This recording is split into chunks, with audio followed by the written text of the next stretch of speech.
As I look out in the audience, I see a lot of thoughts, ideas, questions, and comments floating around out there, so I encourage you to help us capture them by raising your hand if you want an index card to write a question or comment on.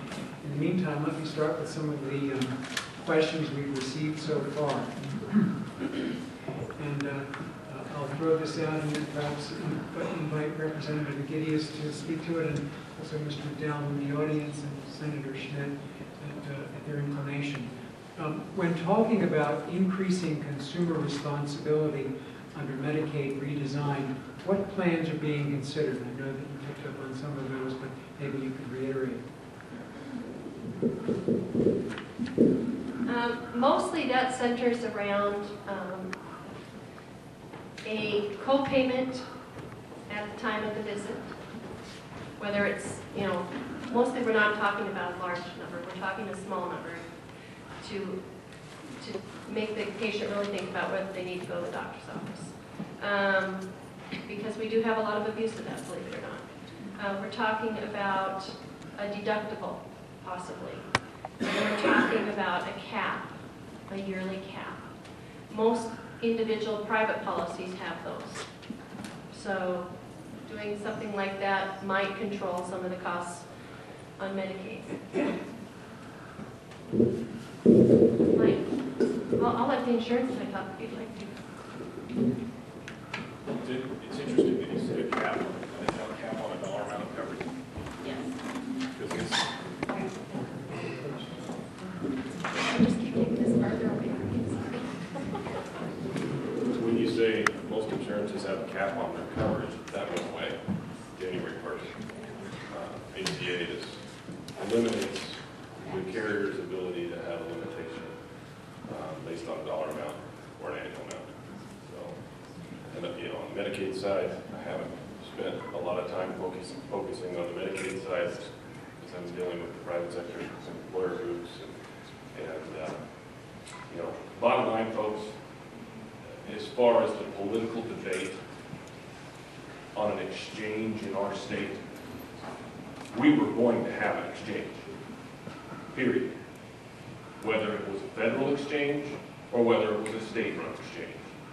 So I want you all to be clear that in the political tennis match in Boise and some of the stances that were made, and I am not saying this is a partisan comment, we were getting one. So, I still haven't quite figured out how ours isn't a partner exchange. By definition, because we are using some of the back-end IT systems that are in the federal exchange, and thus that's why we are experiencing the same difficulties that the states that do have a federal exchange are experiencing in the enrollment process. Thanks, Mike. Mike's right that currently Idaho is just using the federal website because we were pretty late getting started.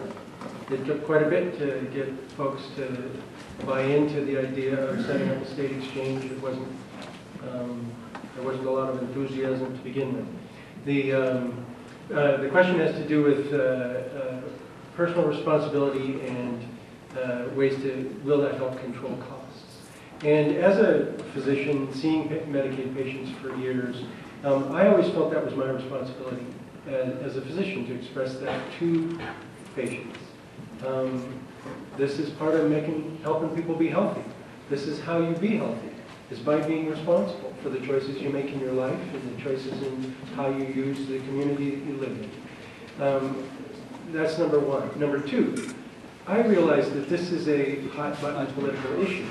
And so, as on the governor's work group, when we talked about considering expanding Medicaid, we knew if we're going to increase eligibility, we have to make this palatable to the people in Idaho. They have to understand that this isn't just an entitlement program. This isn't just money we're giving away.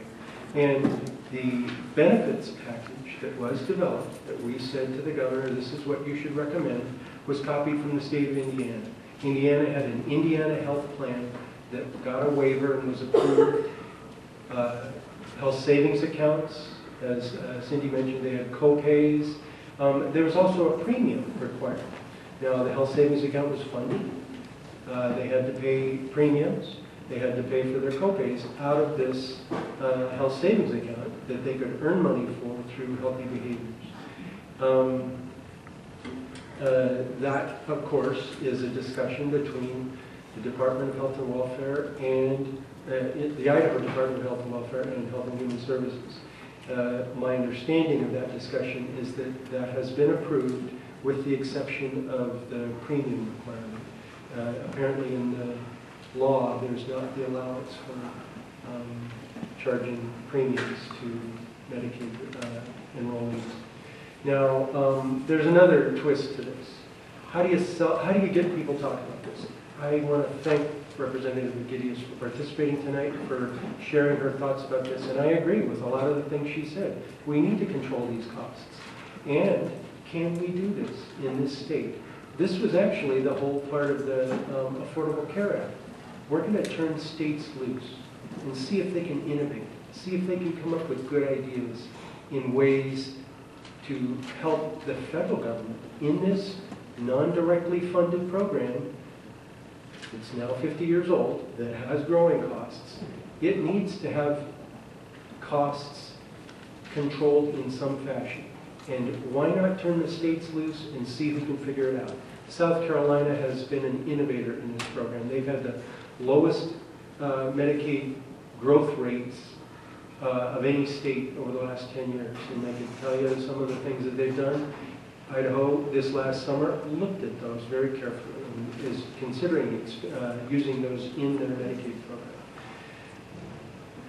But there's the politics. And so, to me, these are wonderful discussions. These are things that we need to talk about, and I'm glad we're talking about them tonight.